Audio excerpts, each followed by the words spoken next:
मोनू मानेसर की गिरफ्तारी हो चुकी है और मोनू मानेसर की गिरफ्तारी के बाद में दो तस्वीरें खासी चर्चा में है। पहली तस्वीर यह जहां पर मोनू मानेसर कान पकड़े हुए नंगे पैर बगैर चप्पल के पंजों के बल बैठा हुआ है। जो मोनू मानेसर कभी हथियार लहराते हुए फोटो खिंचवाता था और हथियार लहराते हुए वीडियो और तमाम तरह की रील वगैरह गाने वाने वो जो है डालता था, लेकिन वही मोनू मानेसर कान पकड़ करके नंगे पैर बगैर चप्पलों के पंजों के बल बैठा हुआ है। एडी भी नहीं टिक रही है, पंजों के बल यहां पर मोनू मानेसर बैठा हुआ है। दूसरी तस्वीर यहां पर यह देखिए आप, दूसरी तस्वीर यह बहुत चर्चा में है। यह है सऊदी अरब के प्रिंस मोहम्मद बिन सलमान, जो कि भारत की आधिकारिक यात्रा पर हैं। पहले G20 में हिस्सा लिया और उसके बाद में नरेंद्र मोदी जी से मुलाकात की और कई सारे समझौतों के ऊपर हस्ताक्षर हुए हैं, साइन हुए हैं। यहां पर मैं आपको यह बता दूं कि भारत और सऊदी अरब व्यापार के अंदर सऊदी अरब चौथा सबसे बड़ा भारत के साथ में व्यापार करने वाला देश है। तो आप समझिए कि कहां से किस तरह से रिश्ते चलते हैं, लेकिन कहां से किस तरह से जो है वो क्या क्या गालियां क्या क्या अनाप शनाप बातें बोली जाती हैं और किस तरह से मुसलमानों के बहिष्कार की और मॉब लिंचिंग की तमाम सारी तस्वीरें निकल करके सामने आती है। एक तस्वीर और बहुत चर्चा में है और वो तस्वीर है ये तस्वीर बहुत चर्चा में है। ये तस्वीर आप देखिए, ये सऊदी अरब के प्रिंस हैं मोहम्मद बिन सलमान और इनके साथ में यहां पर जो है वो ANI के एडिटर आप देख रहे हैं सविता प्रकाश, और उसके साथ में ये रूबिका लियाकत आप देख रहे हैं, और ये पाठशाला वाले भैया जो है वो जो है सुशांत सिन्हा, जो लगातार जो अपनी अलग तरह की, ये सारे लोग जितने भी गोदी मीडिया के जो एकदम ब्रांड एम्बेसडर हैं, वो सब लोग जो है वो यहां पर लाइन लगा करके मोहम्मद बिन सलमान के साथ खड़े हुए हैं उनसे मुलाकात करने के लिए। अब मोहम्मद बिन सलमान के ऊपर मैं आप लौट करके आऊंगा, लेकिन उससे पहले जो है वो जरा इस पर जो है वो बात करते हैं और इन दोनों में क्या कनेक्शन हो सकता है, क्यों जो है ये गिरफ्तारी और आपस में ये तस्वीर और ये मुलाकात जो है इनका आगे पीछे का जो है वो साथ रहा, इस पर बात करेंगे। लेकिन पहले जरा मैं आपको ये बता देता हूं कि 14 दिनों की न्यायिक हिरासत में भेज दिया गया है मोनू मानेसर को। आज दोपहर हरियाणा पुलिस ने हिरासत में लिया था। अब देखिए, ये सुबह मैंने आपको जो तस्वीर दिखाई थी CCTV की, और इसके अंदर जो पिंक कलर की गुलाबी शर्ट में जो पुलिस वाला यहां से आता है फोन करते हुए, और वही पुलिस वाला पकड़ता है और पीछे से दूसरा जो एक पुलिस वाला और आता है, ये दोनों यहां पर पुलिस वाले सादी वर्दी में, बताया जा रहा कि 2 से 3 टीमें वहां पर गई थी सादी वर्दी के अंदर, और उन्होंने पकड़ करके फिर यहां से पार्किंग के अंदर गाड़ियां खड़ी हुई थी और यहां से इसको पकड़ करके पुलिस कस्टडी के अंदर लिया। ये पिंक कलर की शर्ट में जो है आप पुलिस वाला देख रहे हैं, और उसके साथ में ये देखिए मोनू मानेसर को पीछे से हाथ लगा करके इसको धगाते हुए अपने तरफ ले जा रहा है, और दूसरा चेक की शर्ट में वो दूसरा पुलिस वाला आता है ये, और ये दोनों पकड़ करके इसको कंधे पर हाथ रख करके इसको, क्योंकि पुलिस वहां पर चाहती थी कि इसको यहां से चुपचाप सन्नाटे से निकाल दिया जाए। ये वहीं से पकड़ा गया जहां पर छिपा हुआ था, जहां से फरार हुआ है। अब आगे देखिए इसमें हुआ क्या है। हुआ यह है इसमें कि अब इसको मोनू मानेसर को वो जो है वो राजस्थान पुलिस ने को सौंप दिया गया है। राजस्थान पुलिस ने जो है वो कहा था कि नूह की अदालत में पहुंच करके मोनू मानेसर का प्रोटेक्शन वारंट मांगा और न्यायिक मजिस्ट्रेट अमित वर्मा ने वारंट को मंजूर कर दिया। राजस्थान पुलिस की कई गाड़ियां मोनू मानेसर को नूह से लेकर के निकल चुकी हैं। तो ये तस्वीर आप देखिए जहां पर नूह की कोर्ट में इसकी पेशी हुई और पेशी के बाद में जो है इसको वहां से निकाला जा रहा है। तो ये तस्वीरें आप देख रहे हैं। लेकिन देखिए कुछ भक्त मंडली है, उनका दुख एक अलग लेवल पर चल रहा है। सुरेश चौहान के उन्होंने ट्वीट किया है। सुरेश चौहान के ने ट्वीट करके कहा है कि गोरक्षक मोनू मानेसर की गिरफ्तारी पूर्णतः गलत है। राज्य के गृह मंत्री अलग बात करते हैं, राज्य की पुलिस अलग बात करती है, पार्टी अलग बात करती है, लेकिन पिस्ता तो गोरक्षक ही है। मोनू मानेसर हो या बिट्टू बजरंगी, हम साथ थे, हैं और रहेंगे, ये साहब कह रहे हैं। अब कायदे से जो है वो हरियाणा पुलिस हो चाहे राजस्थान पुलिस हो, आगे मैं आपको दिखाता हूं, इसके पास में कुछ बंदूकें और कुछ कारतूस वगैरह भी मिले हैं, तो इन लोगों से भी पूछताछ करनी चाहिए जो साथ बता रहे हैं अपने आप को, कि साथ है, तो ये भी कुछ बंदूक लेकर के इस तरह की जो है वो कलम वाली नहीं बल्कि तलवार वाली बंदूक वाली पत्रकारिता जो है वो अपने आप में करते हैं। तो इन लोगों से भी कुछ पूछताछ होनी चाहिए। और ये लोग अलग ही जो है वो यहां पर दुख मना रहे हैं। ये कह रहे हैं कि सरकार अलग बात करती है, पार्टी अलग बात करती है। पार्टी यानी बीजेपी, नाम नहीं लिख पा रहे हैं, लेकिन पार्टी बीजेपी वो अलग बात करती है, बीजेपी की सरकार अलग बात करती है, बीजेपी के गृह मंत्री अलग बात करते हैं। ये बात को इन्होंने कहा।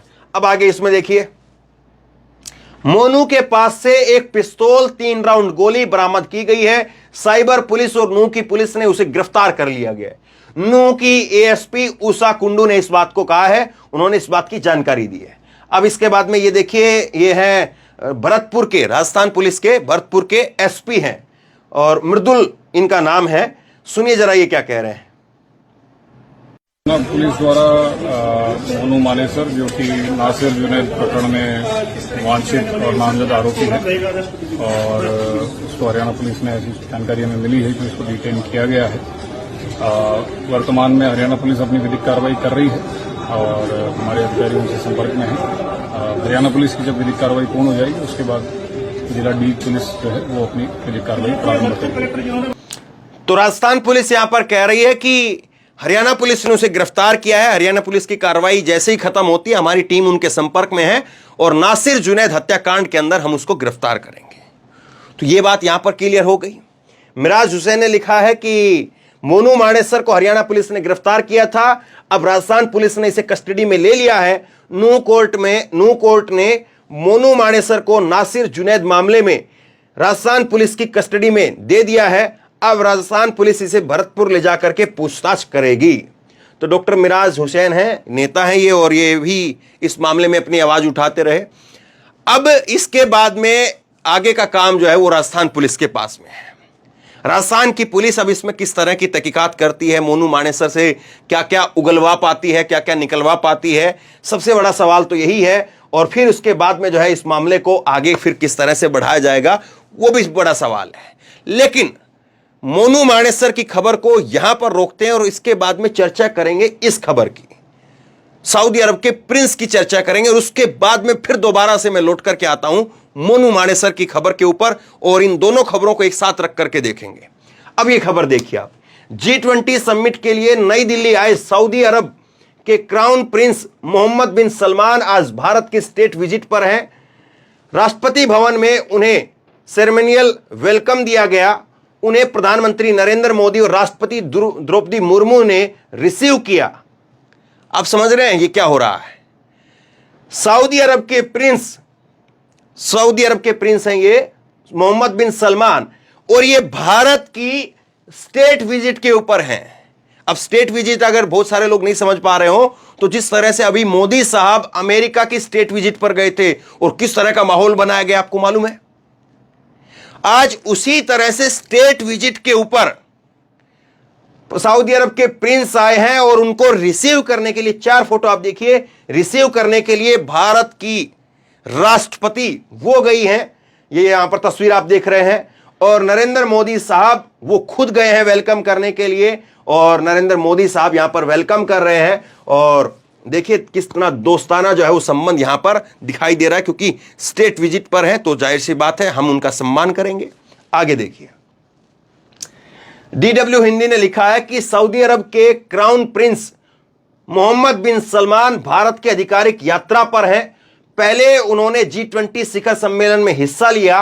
11 सितंबर को उनकी प्रधानमंत्री मोदी के साथ कई विषयों पर बातचीत हुई। सऊदी अरब भारत का चौथा सबसे बड़ा ट्रेडिंग पार्टनर है। तो भारत और सऊदी अरब के बीच में व्यापार के जो रिश्ते हैं वो लगातार बढ़ रहे हैं और सऊदी अरब जो है वो भारत का चौथा सबसे बड़ा पार्टनर है। तो सोचिए मोदी साहब जो है क्या वो ऐसे बड़े पार्टनर को नाराज करना चाहेंगे?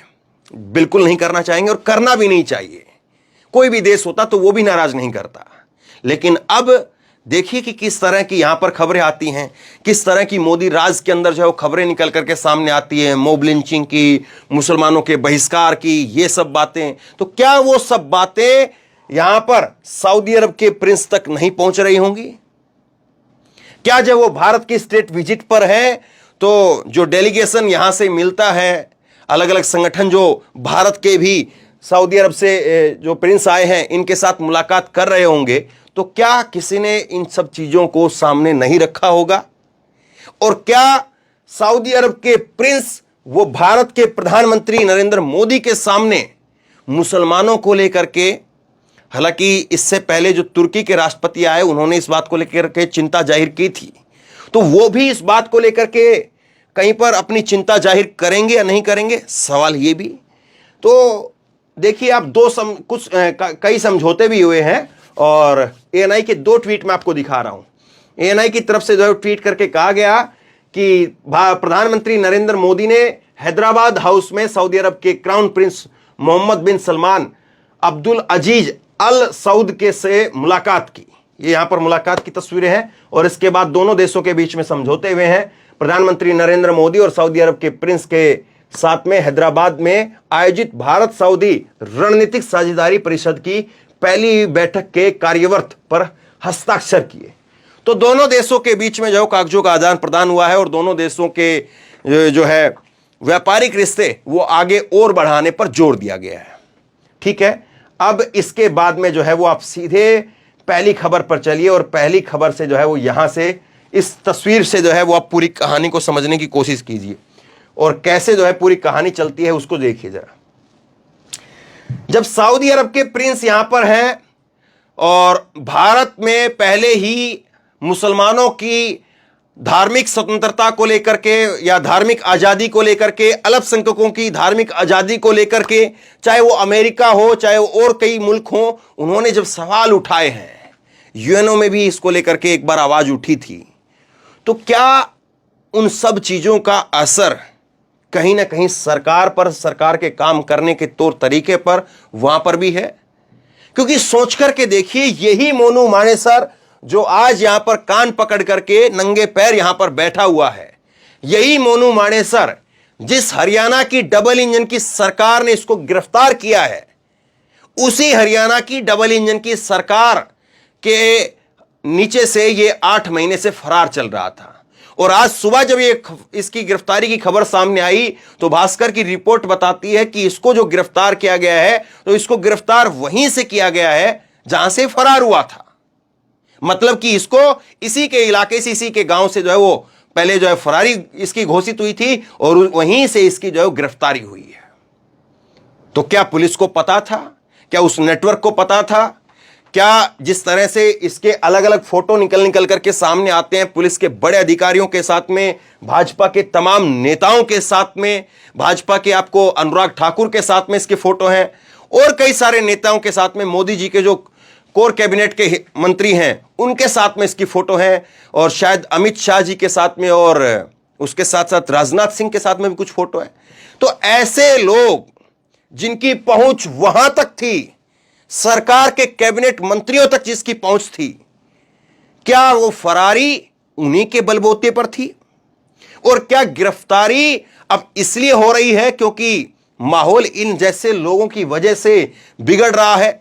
और क्या जिस तरह से G20 के अंदर चिंता जाहिर की गई और क्या जिस तरह से अमेरिका के राष्ट्रपति जो बाइडेन ने भारत में अल्पसंख्यकों की धार्मिक आजादी को लेकर के जिस तरह से सवाल उठाए, तो क्या उसके बाद में मोदी सरकार ने या भाजपा की सरकार ने इसकी गिरफ्तारी को लेकर के प्रेशर बनाया और इसकी गिरफ्तारी तब हो पाई? सवाल बहुत सारे हैं। पर्दे के पीछे से इन सब चीजों के ऊपर जो एक जो है पर्दा डला हुआ है वो निकल करके सामने आ पाएगा या नहीं आ पाएगा? ये गिरफ्तारी कैसे हुई, कब, किस तरह से हुई और किस तरह से ये शख्स जो है वो 8 महीने तक फरार रहा, इस सब को लेकर के क्या कभी सच्चाई निकल करके सामने आ पाएगी? और अब सबसे बड़ा सवाल आखिरी में ये कि अशोक गहलोत की सरकार के हाथ में अब चाबी है। अशोक गहलोत की सरकार को जो है ये सौंप दिया गया है, राजस्थान की पुलिस को जो है वो मोनू मानेसर को सौंप दिया गया है। तो मोनू मानेसर से राजस्थान की सरकार, अशोक गहलोत की पुलिस वो अब क्या कुछ उगलवा पाती है, क्या कुछ निकलवा पाती है? क्योंकि अभी कुछ जो है वो पिस्तौल और कारतूस की बात तो एएसपी नूह ने ही वो स्वीकार की है कि इसके पास से बरामद हुए हैं, लेकिन इसके पास तो केवल एक पिस्तौल या कुछ कारतूस नहीं है, इसके पास में तो ना जाने कितना जखीरा मिल सकता है, क्योंकि जिस तरह से इसके फोटो निकल करके सामने आते हैं आपने खूब देखे होंगे, और जिस तरह से नासिर जुनैद हत्याकांड के अंदर इसका नाम है, तो सोच करके देखिए, अगर चीजों की सही से अगर खुदाई की गई और अगर चीजों को अगर सही से निकलवाया गया तो न जाने इसके तार कहां कहां पर जुड़े हुए मिलेंगे। अब बहरहाल राजस्थान की पुलिस इसमें क्या काम करती है, सबसे बड़ा सवाल तो वो है, और इसकी गिरफ्तारी और फरारी वो अभी तक कैसे थी, क्या उसका राज कभी सामने आ पाएगा, सवाल ये भी है। आप क्या सोचते हैं नीचे कमेंट बॉक्स में लिख करके जरूर बताइए। इस वीडियो को खूब शेयर कीजिए, लोगों तक पहुंचाइए, और इसी तरह की तमाम खबरों के लिए ऑनलाइन न्यूज इंडिया को सब्सक्राइब कीजिए, साथ में जो बेल आइकन है घंटी उसको जरूर दबाइए, ताकि जैसे ही कोई खबर अपलोड करें उसकी नोटिफिकेशन सीधे सबसे पहले आपको मिल सके। और अगर ये वीडियो फेसबुक पर देख रहे हैं तो फेसबुक पर हमारे पेज को लाइक कीजिए, फॉलो कीजिए और इस खबर को शेयर कीजिए। धन्यवाद।